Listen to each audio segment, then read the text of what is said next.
యావత్ ప్రజానీకం మత ప్రాతిపదికన విభేదిస్తున్న తరుణంలో హైదరాబాదులోని ఆలయ పూజారి ఔదార్యం ప్రదర్శించారు.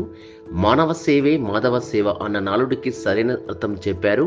ఆపదలో ఉన్న ఆ ముస్లిం కుటుంబానికి సహాయం చేసి మానవత్వం చాటుకున్నారు. చిలుకూరు బాలాజీ దేవాలయం గురించి అందరికీ తెలిసిందే. ఇక్కడ కొలువైన శ్రీనివాసునికి వీసాల వెంకటేశ్వరుడు అని పేరు. అలాగే ఆపదలో ఉన్న రైతులను ఆదుకునేందుకు సంప్రదాయాన్ని కొనసాగిస్తూ చిలుకూరి బాలాజీ ఆలయం ఇక్కడ ప్రజలను కష్టకాలంలో ఆదుకుంటుంది. ఈ క్రమంలోనే విద్యుత్ ఘాతంతో తన వ్యవసాయ ఎద్దుని కోల్పోయిన చిలుకూరు గ్రామానికి చెందిన రైతు మహమ్మద్ గౌస్కు ఎద్దును బహుమతిగా ఇచ్చారు చిలుకూరి ఆలయ ప్రధాన అర్చకులు సిఎస్ రంగరాజన్. మానవత్వం కులం మతం చూడదు, తోటి మానవులకు సాయం చేయడమే పరమాత్ముని సేవ అని ఆలయ ప్రధాన అర్చకుడు సిఎస్ రంగరాజన్ అన్నారు.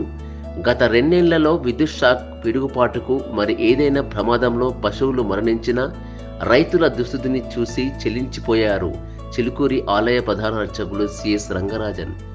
అందుకే స్వామి గోసేవ ఔసాయకుడు పవన్ కుమార్ సహాయంతో రాష్ట్ర వ్యాప్తంగా అనేక మంది రైతులకు సహాయం చేశారు.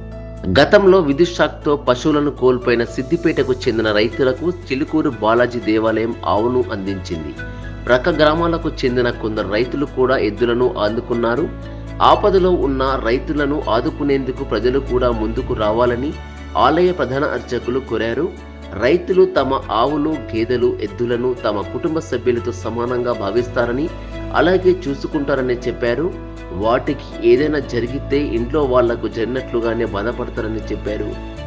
అవునా, ప్రతి ఒక్కరూ అండగా నిలబడాలని, ఇబ్బందుల్లో ఉన్న రైతులకు పశువులను బహుమతులుగా ఇచ్చే కార్యక్రమాన్ని చేపట్టాలని ఆలయ ప్రధాన అర్చకులు రంగరాజన్ పిలుపునిచ్చారు.